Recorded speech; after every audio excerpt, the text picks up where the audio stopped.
When I speak to people, I have the same ups and downs that everyone does, but they might not see it. It's because social media is that big barrier.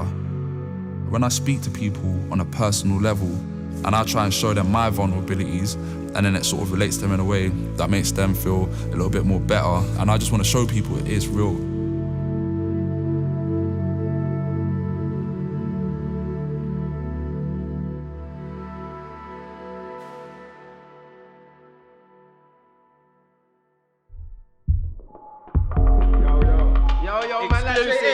Yo, it's Smoky Bars, I put down the camera. I started writing bars cause certain man try to say he ain't man enough. They didn't know the tune would get batted up. It's not fake like tanning up, push back crew, yeah, I've got enough stamina. Man try not me, but I'm still standing up. You better shut that mouth that you're running up. Yeah, you got a camera, but you ain't coming up. Bring any challenge, I'll have it up. Any day in your calendar, I'm everywhere like a traveller. Don't talk that talk if you can't back it up. I'm still the same person, Miley Cyrus or Hannah Montana. I'm in a different caliber, 300 million views and I'm still adding up.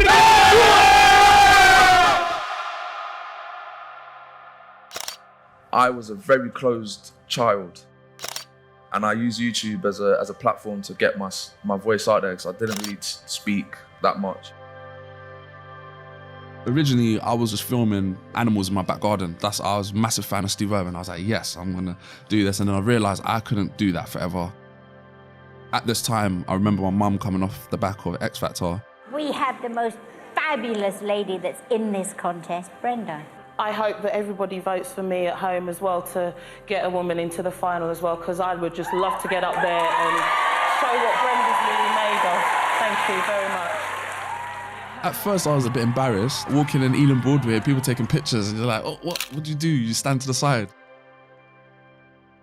Everyone in my area was an MC, and I thought, all right, if everyone's doing MCing, what else can I do that's around the music? So I started researching what's around it, and I was just a massive fan of all the DVDs. And I remember I was just sitting there and I was thinking, why can't I find these online? So I thought, I'm gonna try and film the people in my area and upload it to YouTube.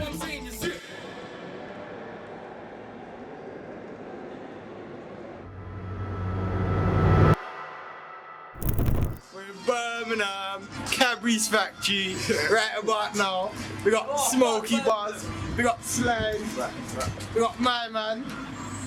Alright, now hear what you all know about me. It's these always a mucky MC. It's up the papers, big salary, like penthouse suite, and my boat on the sea could move to a smuggling tax. February 2007, that was the first official video. I was on a school trip, Cadbury's chocolate factory, and yeah, I was just filming my classmates, spitting bars behind Cadbury's chocolate factory. So SB essentially started in Brum. Imagine that, nuts. It started off doing UK grime and UK rap and hip-hop, spitting bars straight to the camera on street corners, anything. Certain man said the level's gone down, but I need to look up, gonna blow like a pumpy. SBTV right now. SBTV. They got Smoky Bars TV. It just started building and growing. It was just mainly an act in West London, and it started building out of West London, going all over London. And then it was sort of a gap in the market. And then all I had to do is be consistent with it and just try and reach out to all these different people that I didn't know. There was times where I think I was never gonna make it. There was times where I couldn't afford tapes. I had to film Gunner D and Peckham in the snow, and I had no tapes. I had no travel to get down there. But there was times I was like, oh man, why am I doing this? Like, I'm not getting anywhere. I got a job at Top Man.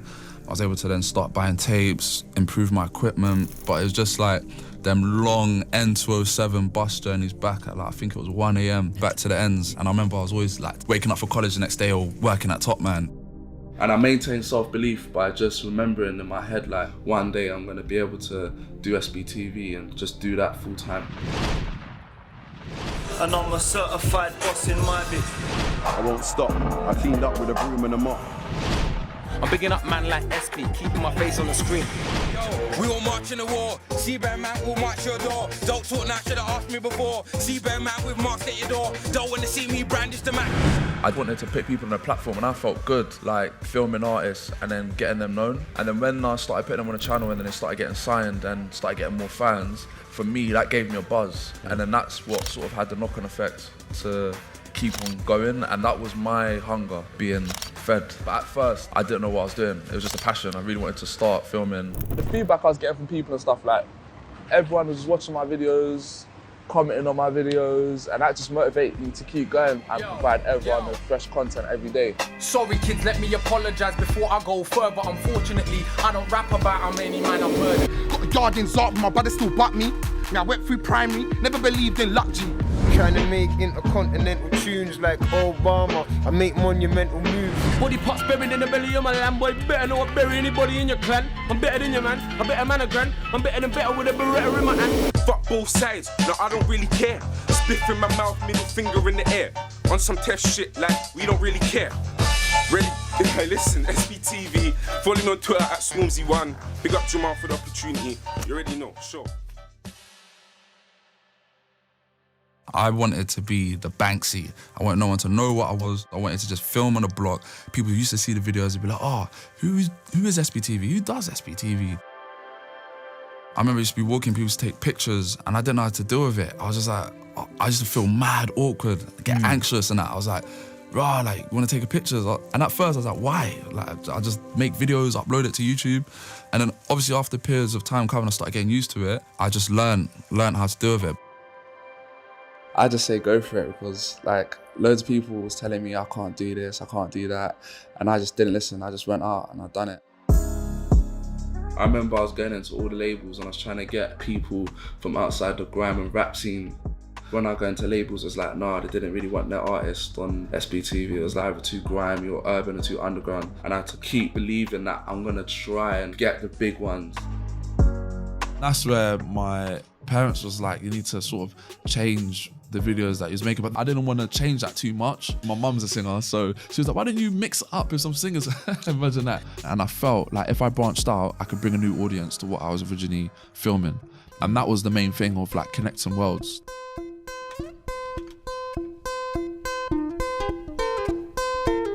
The first one was Ed Sheeran.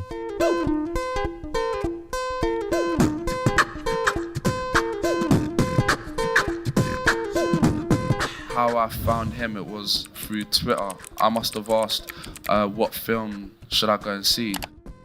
And he said Precious, so I was like, oh, who's this tweeting me? And then I checked his videos out and it was kind of like, let me try and film this guy. And at first, no one knew who he was. Like I just put it up and it was kind of a breakout for me because I mainly film grime and rap.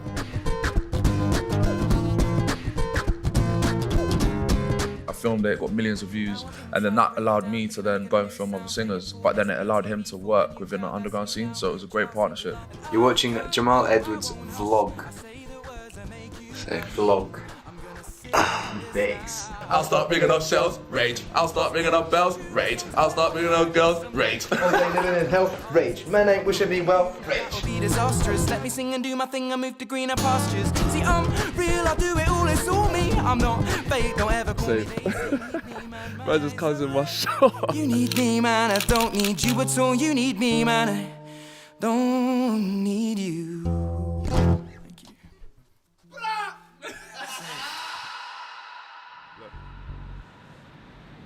Cool. My life's hectic. I just went from rapping for expression to chats with Jamal Edwards and I'm just getting started. I get inspired by other people's success. So when I see Dave do something amazing, I'm like, I want to do something amazing now. Happiness for me is like being able to give back and improve other people's lives. And I was doing that for years with SB. I'd put artists on and then they'd blow up. And then I'd be like, yes, I've helped a career, do you know what I'm saying? And then like after that, it became more about the community of doing the stuff, the youth stuff. And that, like for me, is fulfillment. You've got to try and do as much as you can in the time that you're given. The influence YouTubers have over people is overwhelming, and their power to change views and create a movement is phenomenal. And I've seen how they're becoming more political. That's why I think our future Prime Minister could be discovered on YouTube. Thank you for your time. I'm always about taking risks and connecting the worlds together in terms of like the underground and the mainstream, and I just really want to bring that closer together. I owe my success down to, I think it was the surroundings and the place that I grew up and the people that were around me to inspire the ideas that I came up with. Self-belief is probably like the most important thing. Yo, what's going on, people? It's Jamal Edwards, and I just want to say thank you to everyone because we've hit 100,000 subscribers. It's been a long journey, but like finally we're here, and I'm just getting started. I'm not saying I'm here, like I've made it, because I know there's a long way to go. Keep it locked to SBTV. Don't go nowhere. 100K. We're on to the next one now. You're watching SBTV. SBTV. SBTV. SBTV. Kaylee Ronan was my big first kind of out of grime interview, and off the back of that I was able to go into label and say, look, I've done Kaylee Ronan, why can't your artist do it? And then after that, I started doing like the Emily Sandays, Rita Ora's, the Jessie J's, and then I started going down that singer lane. Once I started doing that, I was like, the world's my oyster.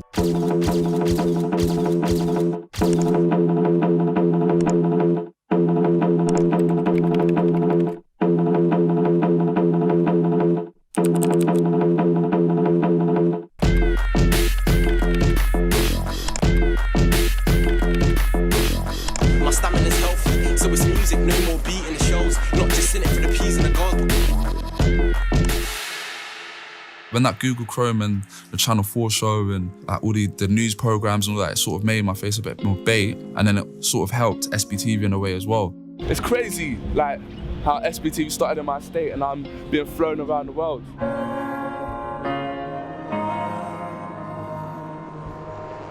Off the back of SBTV, met people like Richard Branson, just signed a Virgin book deal, and that's just off believing in myself and staying focused. A more recent project that I've been working on was like setting up youth centres. I was supposed to do one youth club in my area, and I ended up doing 4. When I go there and I've engaged with like 150 kids from my area, I'm just like, whoa, SB has helped me create that. I'd like to empower more people to be able to start their own businesses and be able to manage themselves, as well as not trying to just give all the power away to the corporates. I've been in a game, I've seen things, I've made mistakes. I always tell people that I sit down with all my mistakes that I've made and showing them to hopefully inspire them for them to go and do their own thing. I've experienced a lot, I've traveled the world, I've met so many people. I think the experiences that I'm living now are like I'm living through like other people. And that inspires them to go do what they want to do. It's like when they see them think, Jamal can do it, I can do it. And that's important. And when I show these people these places and they meet the people in these places and they're like, right, they're just normal people like us. I was like, exactly. Like you can just work hard, work at it and build.